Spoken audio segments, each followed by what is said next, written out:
When people are asked to choose where they would consider moving, Canada is almost always at the top of the list. With a reputation of being safe, stable, and prosperous, and having high-quality services, a strong economy, and a well-functioning government, it seems like one of the few countries where you can both make a good amount of money and maintain a good quality of life. Except that, according to many Canadians, that's not true, and actually couldn't be further away from reality. According to 2 polls, 2/3 of Canadians think that everything in the country is broken, and they feel deeply pessimistic about the economic situation and their quality of life. But what's going on? Why do Canadians feel so overwhelmingly unhappy with the state of their country and how bad it all really is? This is the dark side of Canada. Before we analyze what's going on, let's dig a little deeper into how people in Canada are actually feeling. Because while the general stereotype of Canadians is happy and cheerful, the mood in the country at this point could not be any more different. Surveys show that over half of Canadians are angry about the way their country is managed, and 2/3 think that Canada is deeply broken. They're worried about the economy and about being able to even afford their everyday needs. Other data confirms this mix of depression, anger, and pessimism. Most Canadians are dissatisfied with their own country, and they feel that their lives used to be a lot better, and that the services in Canada have gotten significantly worse. Whichever poll or survey you pick, the picture is basically the same and not pretty.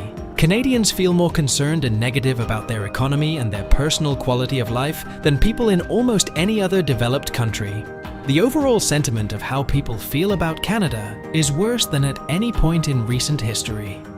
And while Canada still has high rates of immigration, even the immigrants are not really buying the Canadian dream anymore. Studies show that an increasing number of immigrants choose to voluntarily leave Canada due to dissatisfaction with the quality of life and economic opportunities. But what's happening in Canada that could be making people feel this way?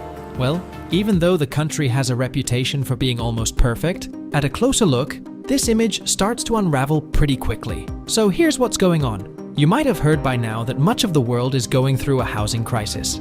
But wherever you are, it's still probably not as bad as in Canada, which today is one of the least affordable housing markets in the world.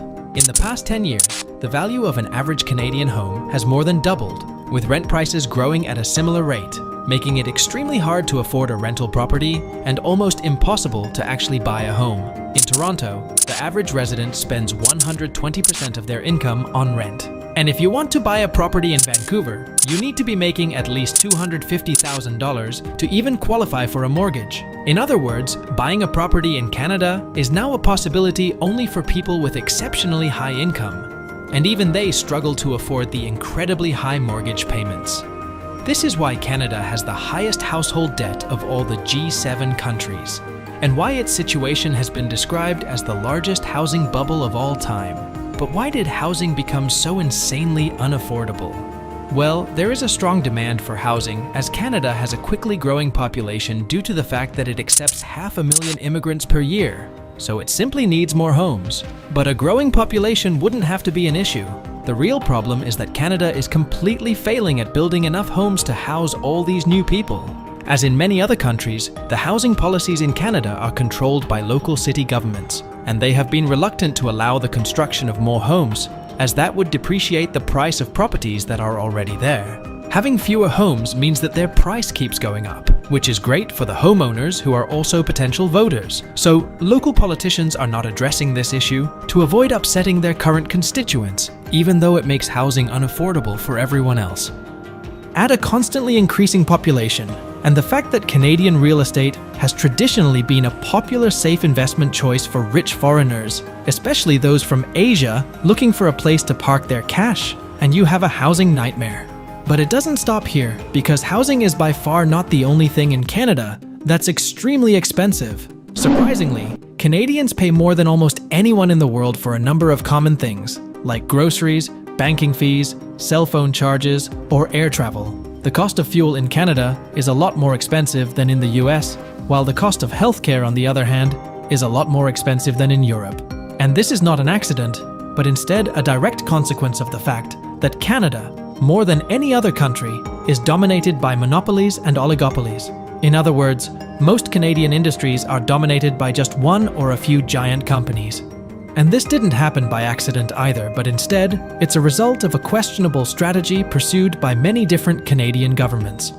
At the bottom of this strategy is Canada's long-term fear that its homegrown companies will get steamrolled by their larger and more aggressive competition from the United States. That is a legitimate worry if you live right next to the world's largest and most competitive economy. But it has made Canada a little too overprotective and convinced that the only way to prevent that is by helping Canadian companies get as big as possible. So while governments in most countries try to prevent companies from becoming too big, Canadian governments generally try to help them achieve exactly that. As a result, Canada's economy is made up of just a handful of giant corporations with almost zero competition. But the problem is that monopolies are not good for anyone except for themselves, as many studies have shown. Since they have no competition, they generally tend to hike up the prices just because they can, and the consumers end up paying more for worse quality services, while the companies themselves become less competitive on international markets since they have it so easy at home. Which is why you probably don't know a single Canadian corporation with a global success. And that's kind of another part of the problem. Even though Canada is, on paper, a very rich country, unlike most of the developed economies, its wealth is mostly based on exporting commodities like oil, gold, and other natural resources, together with the massively inflated real estate sector. But that means that outside of these industries, there's not that many well-paid white-collar jobs, the kind of jobs that college-educated middle-class workers would typically look for. And while Canada technically has a labor shortage, the demand is mostly for the lowest paid and lowest qualified positions. The result of which is that even for the middle class, life in Canada is surprisingly difficult. To top it off, while Canada has a reputation for having high quality and widely accessible public services, especially when compared with the United States, that's not really true either, or at least not anymore. Probably the best example of that is healthcare. Today, only 37% of Canadians think that they would receive proper medical care in case of a sudden medical emergency, compared with 70% of Americans who were asked the same question. And, well, they are right. Canadians are now increasingly more often dying in emergency rooms while waiting to be admitted due to an extreme shortage of medical workers in Canadian hospitals. And that's despite the fact that Canada spends more on healthcare than any European country, while almost all of the European countries outrank Canada in metrics like waiting times and the number of hospital beds. As a whole, the Canadian healthcare system, once a source of pride for the country, is now ranked as one of the worst among the OECD countries. And it's one of the most common reasons why Canadians consider the management of their country to be completely broken. The bottom line is that the idealized image of Canada as a modern-day utopia is, at a closer look, quickly falling apart.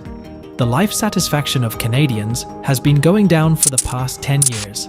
And given the escalating housing crisis, unbearable living costs, the monopolized economy, and quickly deteriorating public services, it's not that surprising. Unfortunately, unless Canada starts urgently addressing these issues, the once idyllic perception of the country will become more and more detached from reality. I wanna be the greatest. Everybody on the fake shit. I look around and feel like everybody is the fakest. I make this every day and I'm impatient, hoping one day I blow up from the basement. Statement, the top is so vacant. I don't hear shit that I think is amazing. Waiting for my day when I'm playing sold out shows for 1,000 faces. Hey, give me that crown, getting my way into be put down. It ain't your place, all this my town. If I want that shit, then I'll get it right now. I'm losing it, the noose it fits. I'm losing shit, a stupid myth you choose.